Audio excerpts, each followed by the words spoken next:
and gentlemen. The development of the fourth industrial revolution technologies is critical to the future of defense and security capabilities. The commercial high-tech sector, applied research, startup companies, telecommunication, energy, and financial industries are all investing in these same technologies. Defense and security collaboration with this broad set of actors is certainly the right approach to accelerate innovation, adaptation of new technologies, and the capabilities they enable. However, this age of collaboration in many cases is imposing difficulty to resolve commercial and security challenges. In this environment of corporation-critical emerging technologies such as AI and unmanned systems are diffusing through a number of channels, both licit and illicit, to state and non-state threat actors, who will use these technologies in creative and difficult to anticipate ways to disrupt security and stability. Development in AI, frequently in conjunction with other fourth industrial revolution technologies, is also driving new and rapidly diffusing capabilities, supporting improved situational awareness, autonomous systems, training and simulation, communication, and information operation. This session will seek to diagnose the nature of diffusion challenge and thus assess the ways in which governments, the private sector, academia can work both independently in a collaborative fashion to minimize and mitigate emerging threats associated with the diffusion of AI and other novel fourth industrial revolution technologies. I would like to introduce our distinguished panelists on stage, His Excellency Omar Al-Ulama, Minister of State for Artificial Intelligence, Digital Economy, and Remote Work Application.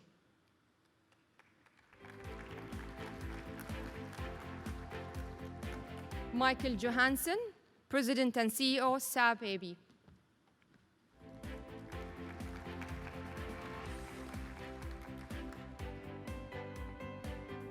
Eric Pippin, Executive VP, Technical and Innovation Officer from Naval Group.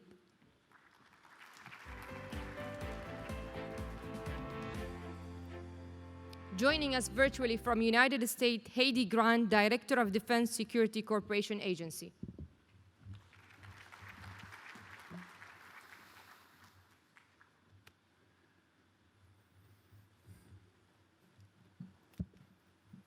Starting with Your Excellency, I would like to get your perspective on what are the implications of diffusion of AI technologies in UAE security? Thank you very much for having me. Thank you for putting together this wonderful event that comes at a critical time when it comes to defending the sovereignty of our nations, when it comes to trying to understand what comes next beyond the COVID-19 pandemic.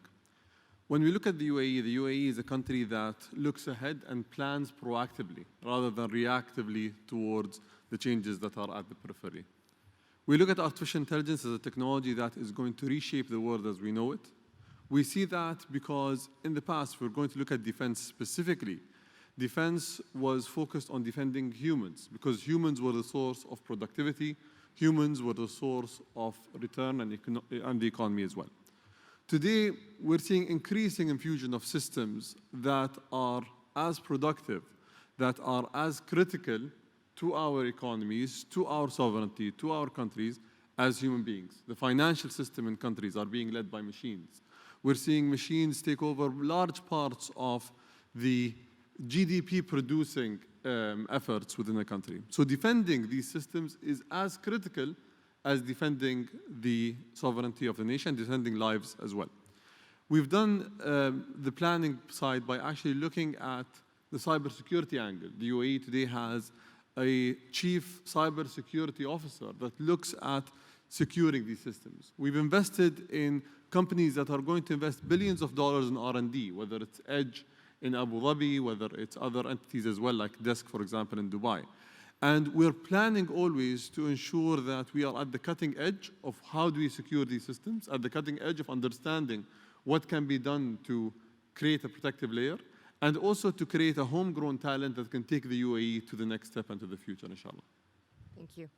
That's an interesting point, Your Excellency, which leads to my next question for Michael. How do you describe the challenge of diffusion of novel technologies, and how is it unfolding?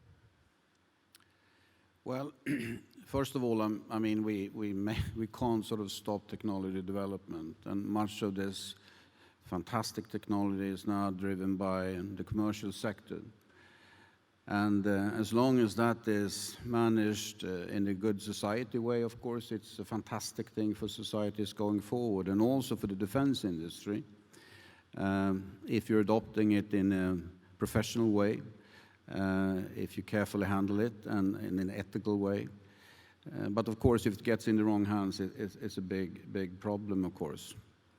So right now, I mean, we as a defense industry, we're used to absorbing this technology, and we are careful about, and to us it's a license to operate, to make sure that we are not exposed to theft and espionage and things like that, and we're used to that. The problem is, of course, the commercial sector, which has no regulations whatsoever. And I would say that many of the channels we see today, many are completely illegal, of course, normal e-commerce type of channels where you can get access to technology, and also more hard to find places like the darknet, but also still theft and espionage, of course. I strongly believe that the biggest problem right now is, I think, software. Millions and millions of lines of code out there, excellent code packages that if you're reasonably skilled and you combine technologies, you can do dangerous stuff. And that's what we see happens, of course. I think we have to think about how we divide also the maturity level of these technologies in terms of, we call it test readiness levels or something. We are all for the collaboration between industry, academia, and government authorities going forward. But you have to be careful on what kind of maturity level you have the technologies and when you start regulating them. And I guess we will get back to what do we do about this, of course, because it's going to be worse and worse in this connected society. And we see lots of dangerous stuff now being used in combination to create, well, scary things going forward. Thank you. To build on your point, Eric, since you're coming from defense and marine renewable energy, I would like to hear your view on what technology do you see as being most dangerous as they diffuse, and why? Yes. First of all, there are not bad technologies. There are only bad uses of technologies. That's very important. For example, if you take 3D printing, which is one of the new technology coming with the fourth industrial revolution. This 3D printing can be made, can be used, to realize propellers for ships, but at the same time, you can use also this 3D printing to do counterfeit spare parts or to do undetectable handguns.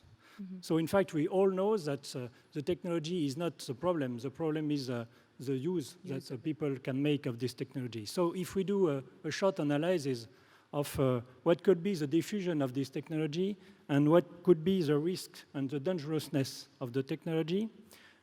First of all, we have to take the list, the cybersecurity technologies, artificial intelligence, of course, 3D printing, virtual reality, augmented reality, Internet of Things, blockchain, robotics. All these technologies are not dangerous, okay? But the characteristic of this technology is that the pace of innovation is rapid, that can be embedded in miniaturized components. They are very accessible in terms of technical and intellectual means, in fact, for everybody, and they are affordable. You can buy an aerial drone for 100 euro. And they can bring surprise effect. And for our system, our critical system, it is very important to be aware of the risk of this technology and to be able, because our systems are full of software, they are very connected, to be able to put the good answer to fight these risks. Our conclusion as a shipbuilder and critical system designer is that the most critical technologies are artificial intelligence embedded in unmanned vehicles. And these unmanned vehicles can, of course, carry dangerous payloads like explosive or biotechs. Second technology is the swarms of drones. Okay? Even if today they are only teleoperated for most of them, if they become very intelligent, that can be a great threat on our naval forces. And of course, at least cybersecurity technologies combined with artificial intelligence, with cyber attacks, with serious deep fakes can be very, very problematic. So we focus in Naval Group our innovation efforts in order to stay one step ahead for this technology, for these risks, and to be able to design systems that can be able to detect, to contain, and to neutralize these threats if needed. Mm-hmm. Coming to our virtual panelist, Heidi, how does the DSCA support the unique requirements of foreign partners that deviate from traditional military equipment? I just want to say thank you for this opportunity to join you and my colleagues here virtually. I think the hardest thing for me was knowing that all of you were on a tea break and I wasn't able to participate. But again, thank you to the United Arab Emirates for its continued leadership in the region. To answer the question, there's a variety of methods that we employ to support our foreign partners. Two areas that I'd like to identify specifically. One is the non-program of record process. And I want to talk about that one because what we're seeing more and more, well, historically, a decade ago, many of our partners would not request the transfer of US equipment until it was in the US military inventory. What we're seeing more and more is we're seeing our international partners requesting technology that our private industry has that isn't a program of record. So we're setting up a process for that to broaden the scope of available systems and provide allies and partners with competitive options for these systems acquisitions. And we've developed this approach, non-program of record, for military sales to address technology transfer, also for direct commercial sales will be supported. It'll allow us to increase our competitiveness, not just focusing on the effort on a particular system used by the United States military, but new innovative systems that you're hearing about today, and provide an equivalent and sometimes even an improved capability. So I highlight this because it really embodies the collaborative effort and how we need to keep up with the latest technology that's being introduced that can really help us all meet these global challenges. The second area is our DoD focus to develop for export. This area, developing for export, again, we're finding where, as I mentioned, a lot of the partners previously were not requesting until we had it in our inventory. By then, it's too late to develop for export. So we're instituting a process, trying to change the culture within the United States Defense Department now. When we build something, build it with the assumption that our partners are also going to want to have the same technology, advanced technology, as we bring it into our inventory. So we're changing our processes to build for export up front. Thank you. Coming back to our panelists on stage to understand more in depth, Your Excellency, with the responsibilities that you carry in UAE government, what challenges and threats does the diffusion of AI technologies create for communities? There are many challenges when it comes to deploying AI, namely actually ignorance within the decision-making process. If the people that are deploying these systems do not understand what these systems are capable of, you'll always have black swan events that come up and actually impact people's lives negatively. So trying to remove that layer of ignorance, trying to educate people, trying to create expertise within every vertical of government is extremely important. And that's something that we've worked on for the past couple of years with the University of Oxford, for example. The other side of it is AI is an incredible technology. It has a lot of potential for the future, but there are certain things that it is capable of, and there are other things that it isn't capable of. If the variables are set, if we've trained the algorithm enough on a big amount of data, then it can do incredible things.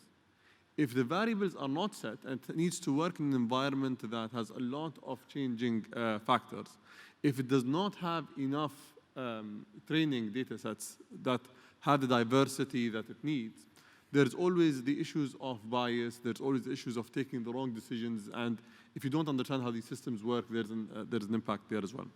The third factor when it comes to challenges because of AI is the fact that if they were not developed locally, or if the country itself was not part of the development, there's always a chance of backdoor access. There's always a chance of some people poisoning certain data sets or impacting these systems in a negative way that will lead to detrimental impact on the country. True. Michael, are there any useful analog we can consider that can help us understand the nature of threat and potentially separate the real threat from any exaggerations related to technology diffusion? An example of that would be the improvised explosive device. Well, again, we have to sort of look at the different maturity levels of technology and how you combine technologies. And it's not to prevent technologies from spreading, it's about applications and how to track what they're used for that is important. And I mean, there are many things mentioned here today. I mean, software packages, if you're skilled, you can use, but of course the drones that are extremely sophisticated today and just sort of a few $100, as one person said here today, can be used to do terrible stuff if you adapt them, so to say. And it's getting worse if technologies and software will be available for GPS-free navigation. If that comes into the hands of the guys that wants to handle drones, for example, that will be terrible, and that is more or less only software, and it's done today, but it's done within the defense industry, so that cannot sort of be available in the marketplace. And there are many more examples. The 3D printing thing was mentioned. I think that will be dangerous going forward to make sure what you can do and not do with 3D printing, in terms of incredible shortcuts to do bad things. So many examples, but again, we need to get somewhere where we have some sort of regulation around applications, technology types and maturity, how to but to use them for. We need an arrangement like maybe the Wassenaar arrangement that was implemented in '96, but take that to the next level, because it's time to start regulating it. And that has to be done by states, because it has to include the commercial sector. There are no laws in many countries today for the wrong actors to come and buy startups with great technology, and we don't control that today. So there are many scary things, but the good side of this must prevail, because it's so fantastic for the majority of the society and all other applications. Eric, to take this discussion further, what sort of tools and methods would be useful in understanding how these diffuse technologies might be used to undermine security, stability, prosperity in the region and beyond? The first tool that we need is collaboration. Collaboration between academia, collaboration between industrial sectors, not only defense sectors, but also dual sectors that share the same objective regarding these technologies. And of course, collaboration between countries, because for low technology readiness level subjects, there is absolutely no obstacle for this collaboration. We have all the tools needed to collaborate, to build partnerships, to have the policy for IP rights. We are ready for that, and we are already doing that. Second point, which is very important for me, is the simulation tools. We need absolutely, first, to use digital twins of our systems, but also digital twins of what could be the threats due to these new technologies if they are used by illicit people. With this simulation, we can compare what could be the result with realistic scenarios, realistic environment, what could be the result of combat between our systems and these adverse threats. We can do also serious games with this scenario in order to improve our system and to know what are the limits of the opponent's strengths. Another thing which is very important is that the man is always in the loop. In our case, for naval ships, the crew is in the loop of the decision, especially when the decision is related to the weapon utilization. So we need to train the people. So we need training facilities, we need battle labs in order to have collaboration between military people, technical people, but also data scientists from university, from partners, in order to check that the solutions that we put in our artificial intelligence system are perfectly suited with the purpose in the naval systems. Okay, thank you.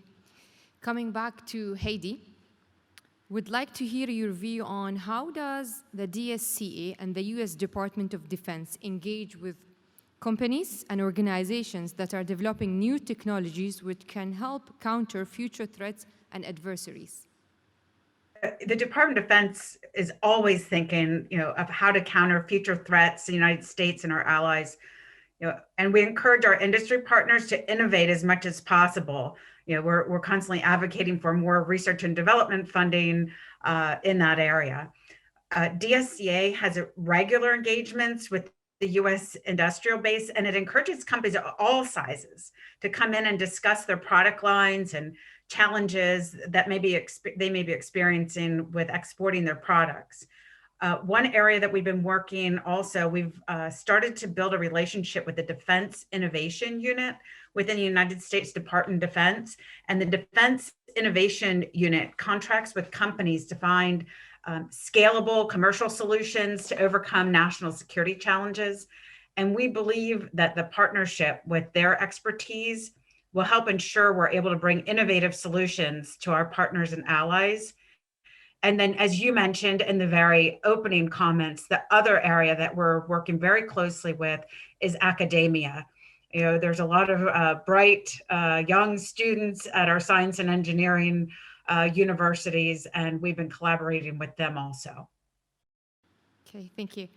From the shared thoughts during our discussion, we realized the impact and the threat of AI and the diffusion of fourth industrial revolution technologies on defense and security, which leads to my next question for you, Your Excellency.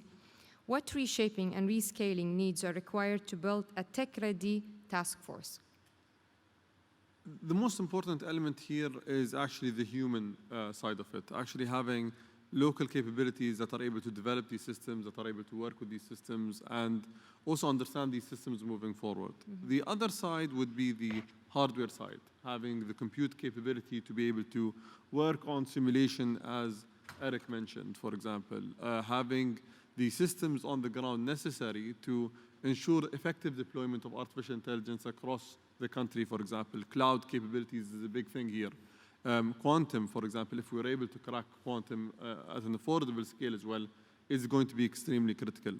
The important factor here is to ensure that we are able to develop our skill sets as a nation as the technology develops. We are at the very beginning of this technology. Although AI might seem extremely smart today, and it is extremely smart on certain things, like, for example, diagnosing specific diseases, but there are some mundane tasks that AI is not smart in. And I'll give you a simple example. I was looking at the translation, the live translation, which I'm pretty sure is being done by an artificial intelligence algorithm. Mm-hmm. And when Eric mentioned the importance of trying to stop 3D printing of weapons, it didn't say that, we need to stop printing guns. It said we need to stop printing penguins. Any individual that is translating this would understand that this does not make sense. But these systems are not at that level today. As they develop, as they become smarter, we will have to ensure that our capabilities as human beings, our research capabilities as well, keep increasing with these systems and that we are able to work with them. We need to also move from being nations that just import technology to nations that import them, but at the same time have value engineering or value-adding efforts with them and export them as well. Being able to work with the technology is critical moving forward. True. Coming to technology, Michael, how might these technologies that are diffusing to new actors be employed to help detect and defend against the threats the diffusion of these technologies present? Well, I mean, we need to understand how these technologies can be used and to sort of how dangerous stuff will be out there, both even cyber or physical things or combination of both, of course. And we use the same technologies to find ways of detecting very asymmetrical threats nowadays that we didn't do before. As an example, I mean, someone mentioned radar technology nowadays. Nowadays, we can, through behavioral patterns, differentiate between a small drone in a flock of birds, which should have been cluttered some time ago, but today it's absolutely possible to detect these dangerous things among a flock of birds. And also, I think data management, big data management is used to more analyze and detect deviations in patterns and predict sort of the next steps of things. So instead of trying to understand what's going on exactly every moment in time in a big scenario, you detect anomalies, which we haven't seen before.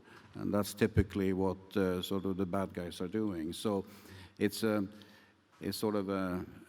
battle in between trying to find and use the same technology to detect and destroy them in any new pattern that we haven't seen before. So both in cyber and of course on our products as well. Mm-hmm. Moving to the communities aspect, Eric, I would like to hear your view on how do defense and security communities better balance the tension between the need to support commercial innovation and growth with the need to meet an expanding range of threats? Yes. First of all, I would like to remind that we use this technology in order to have a combat superiority, information dominance, engagement dominance, and to be able to be very reliable at sea. We use also these technologies for our industrial competitiveness, of course. And to do that, we do not need exactly the same technologies that are used for civilian applications. Mm-hmm. I will give you some examples. We have in the defense sector very stringent requirements regarding real-time operation, regarding what we call trusted artificial intelligence. Mm-hmm. We have ethical rules, for example, to keep the man in the loop of the decision. We have cybersecurity requirements. We need resilience with distributed architectures, with redundancy, with robustness with regard with environment. And of course, we need also to have a very reliable set of data in order to do the machine learning of the systems. Okay? It's very important to know that because what we have to protect, it is not the diffusion of artificial intelligence or for-hire technology as themselves. That's the militarization of this technology to fit the exact needs of the naval sectors. And if you take, for example, a swarm of drones, as I said before, now they are teleoperated. Mm-hmm. Maybe tomorrow they will be a little bit smarter than that. But if we have these swarms of drones that can be robust to electromagnetic aggression, as it was said by our colleagues of DEAL, it will be a great problem for us. So we have to protect absolutely all the military use of this technology, but not the diffusion of the technology themselves. And to do that, we can help a lot because we have the knowledge, we have the know-how, the know-why, and we can make critical systems that can be regularly updated, upgraded, in order to follow this evolution of technology and putting all the requirements that are necessary for naval application. Thank you. Before we wrap up our discussion, going back to Heidi, what consideration do you take into account before sharing advanced technology with foreign partners? There's always a balance between supporting our allies and ensuring the safeguarding of the advanced technology. So we're governed by the conventional arms transfer policy and the Arms Export Control Act, which require a case-by-case review of all defense sales. And we reviewed national security perspectives of a particular sale to ensure regional balance is maintained. And we'll evaluate the capability of our partners and allies and how they will properly utilize the equipment to minimize any civilian casualties. From a technology security perspective, as I mentioned previously, the partner nation's ability to safeguard the technology, that is paramount. And the more advanced the technology, the more critical the protection comes. And technology security, it's a shared responsibility among all who receive and utilize this advanced U.S. technology. And as some of my colleagues here have mentioned, that a compromise by one, endangers all. So we strive to ensure our allies and partners have rigorous technology security infrastructure of laws, policies, practices, and procedures. And that is one of the areas where my organization has been working very closely, especially recently with the Emirates, on building up the institutional capacity to ensure that that protection is in place. You all emphasized on the cybersecurity and how it's playing critical role in the diffusion of AI and other fourth industrial revolution technologies in defense and security. To conclude our session, I would like to ask each of our panelists to share your final thoughts with us. Your Excellency, to start with. My final thoughts are artificial intelligence is not one technology. It's a broad umbrella of many technologies that fall under it. And understanding these technologies, understanding the deployments and the maturity of each is extremely important when we're thinking about defense. The second part is it always needs to be a business case as well. If we think about drones and swarm drones, for example, if each explosive drone that comes and wreaks havoc costs $1,000, and the systems that defend our cities and defend the livelihoods of people cost, for example, $200,000 a rocket or $200,000 to defend us, there is a disconnect here between the cost of the artillery and the cost of the defense. So we need to also try to create systems that are able to defend us at the lowest cost to make business sense out of these things. So it's important for us to advance the defense technologies as fast as some people or some parties are advancing the offensive technologies that we're seeing today. Michael? Well, again, technology is so good for society, so the size of applications that we will benefit from by having many actors and freely spreading technologies, collaboration across borders is absolutely the priority. However, we are behind, I think, when it comes to some sort of international framework and regulation on an assessment of what these technologies can be used for. And I do think we need to get something like that in place. I do think that we need to look at the Wassenaar Arrangement 2.0 between many states, because otherwise there will be always malicious usage of technologies, but we are as states and behind understanding what people are trying to do, the bad guys, so to say, both in the cyberspace and with sort of mature products on the commercial side that they can combine with technologies. So I would go for starting that discussion without limiting sort of the collaboration for the good purposes. It must be possible to do that, otherwise there will be more dangerous stuff out there coming. The problem is not with the defense industry. We are absorbing the technologies. We're even working sort of the counteracting system towards the asymmetric threats that we see, and we're used to regulating on where we can sell and how we protect our technology, because we've always done that, because it's a license to operate. But there are all the guys in the commercial sectors that we have to start regulating, understanding what's going on. So I strongly advise that we start working on an arrangement that is international in this area. Eric?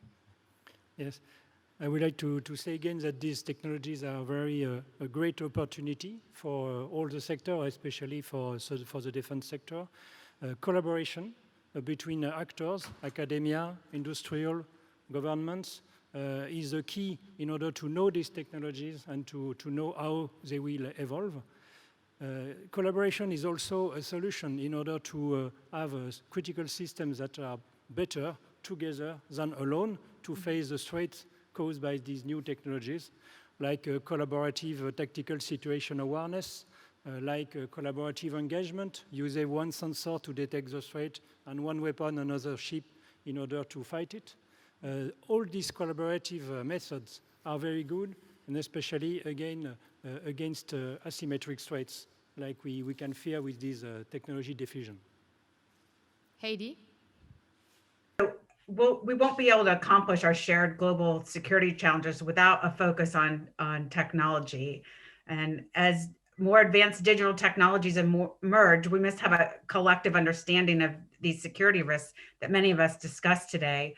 And more importantly, how to mitigate those risks to protect not only our investment, but our national and our global security. And I would agree with my colleague about the Wassenaar arrangement 2.0. I think, looking at the speed of a technology, emerging critical technology, our processes right now to protect are unable to keep up. It can be 2 years in a Wassenaar arrangement to get a protection in place. So I agree with my colleague on an international, rallying internationally to look at a Wassenaar 2.0 or type arrangement. Thanks. Thank you for your time to share your valuable insight. It was an honor moderating this session with you.